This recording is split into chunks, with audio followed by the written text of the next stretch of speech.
بسم اللہ الرحمن الرحیم۔ السلام علیکم ورحمۃ اللہ وبرکاتہ۔ نبی پاک صلی اللہ علیہ وسلم نے اپنی وفات سے صرف چند دن پہلے رومیوں سے جنگ کے لیے ایک لشکر کی روانگی کا حکم دیا اور اپنی علالت کے دوران اپنے دست مبارک سے جنگ کا جھنڈا باندھا اور حضرت اسامہ بن زید رضی اللہ عنہ کے ہاتھ میں یہ نشان اسلام دے کر انہیں لشکر کا سپہ سالار بنایا۔ ابھی یہ لشکر مقام جرف میں خیمہ زن تھا اور مجاہدین اسلامیہ کا اجتماع ہی ہو رہا تھا کہ وصال کی خبر پھیل گئی اور یہ لشکر جرف سے مدینہ منورہ واپس آ گیا۔ وصال کے بعد ہی بہت سے قبائل عرب مرتد اور اسلام سے منحرف ہو کر کافر ہو گئے۔ نیز مسلمہ بن کذاب نے اپنے نبوت کا دعویٰ کر کے قبائل عرب میں ارتداد کی آگ بھڑکا دی اور بہت سے قبائل مرتد ہو گئے۔ اس انتشار کے دور میں امیر المومنین حضرت ابوبکر صدیق رضی اللہ عنہ نے تخت خلافت پر قدم رکھتے ہی سب سے پہلے یہ حکم فرمایا کہ جیش اسامہ یعنی اسلام کا وہ لشکر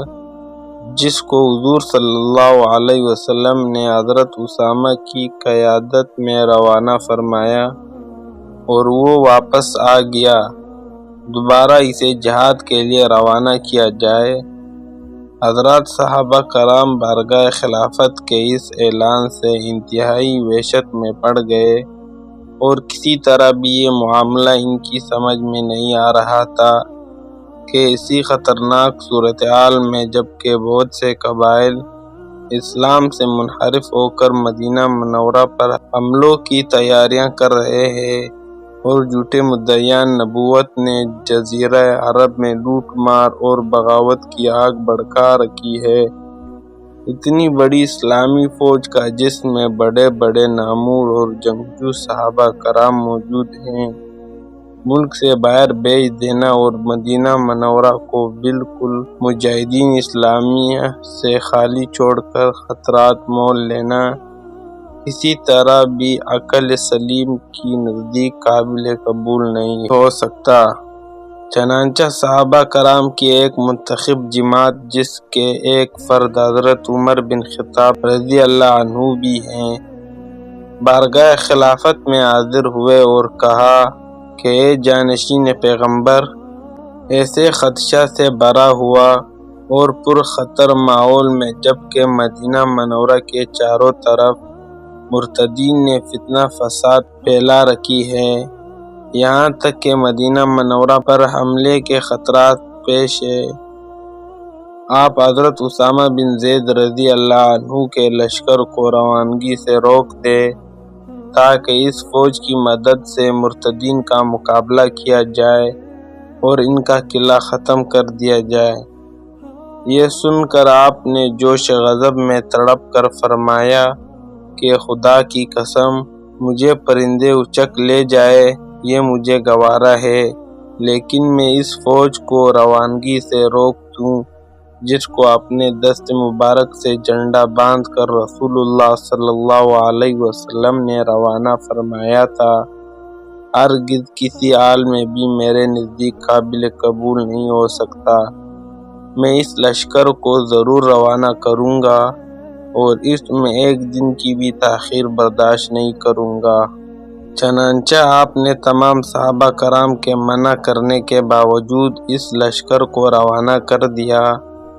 خدا کی شان کہ جب جوش جہاد میں بھرا ہوا لشکر اسلامیہ کا یہ سمندر موجیں مارتا ہوا روانہ ہوا تو تمام قبائل میں شوکت اسلام کا سکہ بیٹھ گیا اور مرتد ہو جانے والے قبائل یا وہ قبیلے جو مرتد ہونے کا ارادہ رکھتے تھے، مسلمانوں کا یہ دل بادل لشکر دیکھ کر خوف و دہشت سے لرزا برا ندام ہو گئے اور کہنے لگے کہ اگر خلیفہ وقت کے پاس بہت بڑی فوج ریزرو موجود نہ ہوتی تو وہ اتنا بڑا لشکر ملک کے باہر کس طرح بھیج سکتے تھے۔ اس خیال کے آتے ہی جنگجو قبائل نے جنہوں نے مرتد ہو کر مدینہ منورہ پر حملہ کرنے کا سوچا ہوا تھا، خوف و دہشت سے سہم کر اپنا منصوبہ ختم کر دیا، بلکہ بہت سے پھر تائب ہو کر آغوش اسلام میں آ گئے اور مدینہ منورہ مرتدین کے حملوں سے محفوظ رہا، اور حضرت اسامہ بن زید رضی اللہ عنہ کا لشکر مقام ابنی میں پہنچ کر رومیوں کے لشکر سے مصروف پیکار ہوا، اور وہاں بہت ہی خونریز جنگ کے بعد لشکر اسلام کامیاب ہو گیا، اور حضرت اسامہ بن زید رضی اللہ عنہ بے شمار مال غنیمت لے کر 40 دن کے بعد فاتحانہ شان و شوکت کے ساتھ مدینہ منورہ تشریف لائے، اور اب تمام صحابہ کرام، انصار و مجاہدین پر اس راز کا انکشاف ہو گیا کہ حضرت اسامہ کے لشکر کا روانہ کرنا عین مصلحت کے مطابق تھا، کیونکہ اس لشکر نے ایک طرف تو رومیوں کی عسکری طاقت کو تہس نہس کر دیا اور دوسری طرف مرتدین کے حوصلوں کو بھی پست کر دیا۔ یہ امیر المومنین حضرت ابوبکر صدیق رضی اللہ عنہ کی ایک عظیم کرامت ہے کہ مستقبل میں پیش آنے والے واقعات آپ پر قبل از وقت منکشف ہو گئے، اور آپ نے اس فوج کشی کے مبارک اقدام کو اس وقت اپنی نگاہ کرامت سے نتیجہ خیز دیکھ لیا تھا،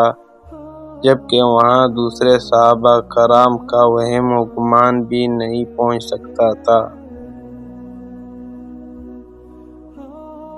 تمام مسلمان بھائیوں سے گزارش کرتا ہوں کہ ویڈیو کو لائک، شیئر اور سبسکرائب ضرور کریں۔ جزاک اللہ خیر۔